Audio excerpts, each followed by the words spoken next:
पता है हुजूर सल्लल्लाहु अलैहि वसल्लम ने अपने आखिरी खुतबा में वो चंद अल्फाज क्या कहे थे?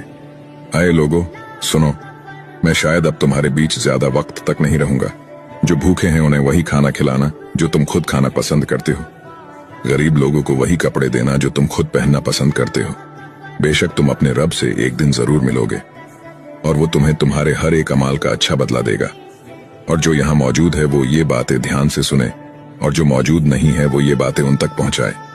तुम सभी एक आदम की औलाद हो, और तुम में से बेहतरीन शख्स वो है जो अपने रब के बताए हुए रास्ते पर चलेगा। और अपने दिलों से एक दूसरे के लिए किना निकाल दो।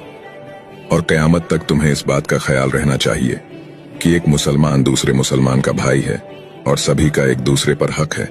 और फरमाया रसूलुल्लाह सल्लल्लाहु अलैहि वसल्लम ने, वो चेहरा नूर से रोशन हो जो मेरी कही हुई हदीस सुने और वो दूसरों तक पहुंचाए। सुभान अल्लाह।